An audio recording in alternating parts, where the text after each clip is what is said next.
Hello traders, welcome back to my channel. तो कल bank Nifty और कौन कौन से ऐसे स्टॉक्स है जो हम कल ट्रेड कर सकते हैं, उसके पीछे का लॉजिक क्या है वो भी हम देखने वाले हैं। ठीक है, तो देखो बैंक निफ्टी ने आज एकदम शार्प मूवमेंट फॉल दिया था। ठीक है, मैंने कल के प्रेडिक्शन वीडियो में भी कहा था कि ये ऑल टाइम हाई है 41,600, एक ऑल टाइम हाई है। और ये भी कहा था कि इतना बड़ा रैली है तो थोड़ी सी 50% रिट्रेसमेंट तो चाहिए ही चाहिए। पर ये क्या ऐसे एक सपोर्ट लेकर ऊपर की तरह ये बिहेव कर सकता है? तो पॉसिबिलिटीज़ है। ठीक है, पॉसिबिलिटीज़ है। अगर उसको ब्रेक डाउन देना होगा तो एक अच्छा सा 50% रिट्रेसमेंट हो गया है, और रिट्रेसमेंट के बाद ये तोड़कर ऐसे प्राइस पैटर्न बनाकर नीचे जा सकता है। ठीक है, तो चलो 15 मिनट्स में देख लेते हैं हम उसको कल कैसे ट्रेड कर सकते हैं। तो bank Nifty 15 minutes time frame, तो bank Nifty 15 minutes time frame में क्या हमें दिख रहा है कि एक स्ट्रॉन्ग सपोर्ट था, एग्जैक्टली फ्लैट ओपन होके ये कल का स्विंग था। मतलब हम एक बैक स्विंग बोल सकते हैं, तो एक प्रीवियस स्विंग भी बोल सकते हैं, जो कि था 41,840 का एक स्विंग था। ठीक है, एग्जैक्टली ये देखो, एक फॉलिंग वेज बनाकर उसको ब्रेकआउट देने के बाद जैसे ही स्विंग के ऊपर ट्रेड करना शुरू कर देता है, इसने एक एग्जैक्टली एक शार्प फॉल अप मूव दे दिया, जो कि लेके गया वो फ्राइडे के हाई तक लेके गया। ठीक है, हाई तक जाने के बाद उसने एग्जैक्टली एक असेंडिंग ट्रायंगुलर पैटर्न भी बनाया, और उसके बाद में ये मैंने टेलीग्राम पे पोस्ट भी किया था। ठीक है, आपको पता होगा। तो टेलीग्राम पे पोस्ट करने के बाद ये एग्जैक्टली ये ऊपर के जैसे क्लोजिंग दे रहा था, तो तभी हमने एंट्री बना ली, और यहाँ हमारा 1:3-4 इधर ही कंप्लीट हो गया। पर ओवरऑल डे के एंड तक उसने यहाँ तक भी एक अच्छा सा अपमूव दे दिया। ठीक है, तो एक स्ट्रॉन्ग सपोर्ट की बिहेव है 41,600।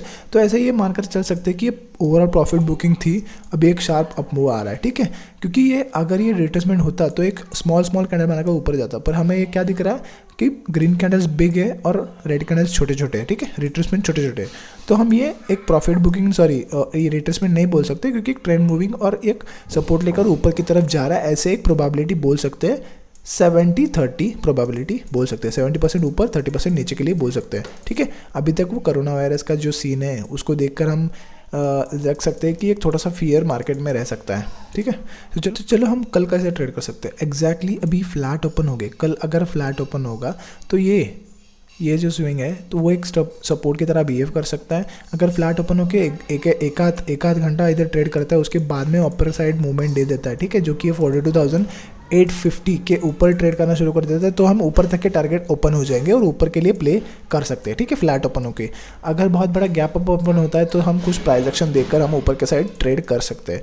अगर गैप डाउन ओपन होता है तो भी हम ऊपर के लिए प्ले कर सकते हैं, क्योंकि एग्जैक्टली एक प्रॉफिट बुकिंग सुबह सुबह आ सकती है, तो मूवमेंट अपसाइड भी अच्छा मिल सकता है। गैप डाउन ओपन होने के बाद अपर के साइड मूवमेंट देखना है, गैप अप होने के बाद कंसोलिडेशन के बाद कुछ प्राइस एक्शन बनाकर नीचे आता है तो हम कुछ ट्रेड प्लान कर सकते हैं।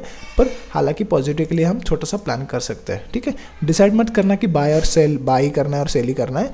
We will decide after what actually the trend teach us और trend shows us to take a trade. Okay, ठीक है, तो चलो निफ्टी 50 देख लेते हैं। ओके, तो निफ्टी 50 डेली टाइम फ्रेम, तो निफ्टी 50 पे क्या दिख रहा है, एक शार्प फॉल आया। ठीक है, तो हम इधर क्या देख रहे हैं, ये देखो एक अपसाइड मूवमेंट आ गया। ठीक है, छोटा सा एक स्मॉल प्रॉफिट बुकिंग, हालांकि इधर तक होनी चाहिए थे, पर एग्जैक्टली उसने ब्रेकडाउन देकर एक पॉजिटिव कैंडल बनाया। ठीक है, जैसे ही इसके ऊपर मतलब फ्लैट ओपन के इसके ऊपर ट्रेड करना शुरू कर देता है, तो हम प्लान कर सकते हैं ऊपर के साइड के लिए। मतलब ये एक वो 15 मिनट्स में हम देख लेंगे, पर अभी एक डेली टाइम फ्रेम में दिख रहा है कि एक ऐसे एन पैटर्न बनाने की कोशिश कर रहा है। ठीक है, तो ये एक स्ट्रॉन्ग सपोर्ट की तरह बिहेव कर सकता है। हालांकि ये 3 सपोर्ट्स है, जो कि ये 17,800, 17,700 और 17,600 और 550 तक का सपोर्ट है। ठीक है, तो ये प्लान रहेंगे नीचे के लिए, ऊपर के लिए, पर अभी पॉजिटिव, हालांकि पॉजिटिव सेंटीमेंट हमें दिख रहा है। ठीक है, तो चलो 15 मिनट्स में देख लेते हैं हम कल ट्रेड कैसे कर सकते हैं। देखो निफ्टी 50 मिनट्स टाइम फ्रेम। ठीक है, निफ्टी 50 ने एग्जैक्टली इधर ओपन होके, मतलब ये एक डाउन साइड फॉल भी दे दिया। ठीक है, एग्जैक्टली सपोर्ट पे ओपन होके, जो कि ये 17,800 एक स्ट्रॉन्ग सपोर्ट है। ठीक है, स्ट्रॉन्ग सपोर्ट को वो एग्जैक्टली सपोर्ट कर ऊपर जा रहा था। ठीक है, जैसे इधर आ गया और इधर एक अच्छा सा 5 मिनट्स में एक ब्रेकआउट दे रहा था, उसने हमने पोस्ट भी किया था कि ऊपर के साइड मूवमेंट दे रहा है, जो कि ये 18,950 का लेवल, 17,950 का लेवल ब्रेकआउट दे रहा था। तो हमने ट्रेड एंट्री ले ली थी, और 1:7 तक का हमारा इनिशियल टारगेट और एक फाइनल टारगेट हमारा इनिशियल कंप्लीट हो गया। ठीक है, तो कल के लिए क्या प्लान रह सकता है, अभी इतना फॉल हो गया है, same as like a bank Nifty, ये प्रॉफिट बुकिंग हम मान सकते हैं, क्योंकि अपसाइड मूवमेंट अच्छा जा रहा है, डाउन साइड स्लो दे रहा है, ऊपर बड़े बड़े कैंडल्स, नीचे छोटे छोटे कैंडल्स। तो एक हमें एक रिट्रेसमेंट नहीं बोल सकते, एक ट्रेंड मूविंग नहीं तो अपसाइड जाने की पॉसिबिलिटी में है। तो क्या प्लान रह सकता है, सेम एज लाइक अगर ये फ्लैट ओपन होता है, ये एक सपोर्ट की तरह बिहेव करता है जो कि है 17,950 एग्जैक्टली जहाँ से उसने ब्रेकआउट लिया था वो अभी सपोर्ट बन चुका है, वो सपोर्ट की तरह बिहेव करेगा। अगर तोड़ेगा तो नीचे जाएगा, ठीक है। तो ऊपर ये क्या है 18,000, एक राउंड फिगर लेवल, एक क्रूशल पॉइंट और क्रूशल लेवल हो सकता है एक ब्रेकआउट के लिए, ठीक है। एग्जैक्टली उधर से घूमा है, 50-30 पॉइंट ऊपर नीचे हो जाए, 20-30 पॉइंट एक बफर जोन रह सकता है।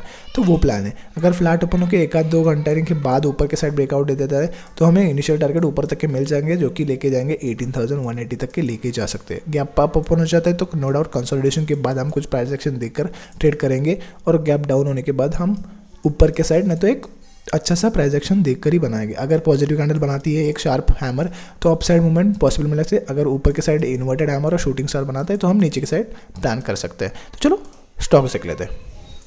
तो देखो पहला स्टॉक से हमारे पास स्टेट बैंक ऑफ इंडिया, ठीक है। स्टेट बैंक ऑफ इंडिया ने एक राइजिंग वेज बनाकर ब्रेकडाउन दे दिया था और इधर ही जो ये इनसाइड कैंडल दिख रहा है आपको, इनसाइड कैंडल में प्रेडिक्शन वीडियो में अगर आप प्रेडिक्शन वीडियो मेरी हर रोज़ देखते हो तो आपको पता चलेगा कि एक इनसाइड कैंडल है, एक इनसाइड कैंडल है। मैंने पहले ही पोस्ट किया था कि हम स्विंग ट्रेड के लिए प्लान कर सकते हैं कि नीचे का ऊपर तक का मतलब इधर तक का स्टॉप लॉस लगाकर हम नीचे प्लान कर सकते हैं। एग्जैक्टली उसने 3-4 दिनों में हमारा इनिशियल टारगेट कंप्लीट कर चुका है जो कि 470 तक का था, मतलब 610 to 470, ठीक है। एग्जैक्टली 40 पॉइंट की रैली डायरेक्टली आ गई थी, ठीक है। तो अभी क्या प्लान कर सकता है, एक सपोर्ट लेकर अच्छा सा ये इधर तक का टारगेट अचीव हो गया। अभी एक सपोर्ट लेकर इंगल्फिंग कर रहा है, एक बुलिश इंगल्फिंग बेरिश कैंडल को इंगल्फिंग कर रहा है। तो चांसेस है वेरी है कि इधर से सपोर्ट लेकर ऊपर के जा सकता है, ठीक है। अगर कल फ्लैट ओपन होकर 15 मिनट्स कैंडल ऊपर सस्टेन करती है तो हम 1:2-3 मिनट टारगेट रखकर प्ले कर सकते हैं। तो चलो दूसरा स्टॉक देख लेते हैं। तो देखो दूसरा स्टॉक से हमारे पास जिंदाल स्टील, ठीक है। जिंदाल स्टील्स में क्या दिख रहा है, ये देखो ये एक ट्रेंड लाइन है, एक डिसेंडिंग ट्रायंगुलर पैटर्न बनाकर वो ब्रेकडाउन दे रहा है, ठीक है।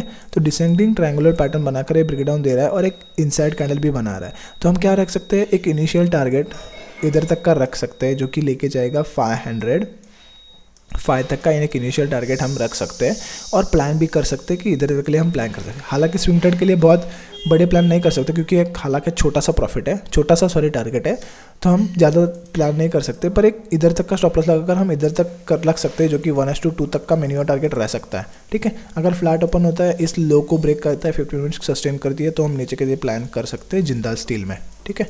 तो आज के लिए इतना ही, मिलते हैं हम नेक्स्ट वीडियो में, तब तक के लिए बाय बाय, स्टे ट्यून्ड।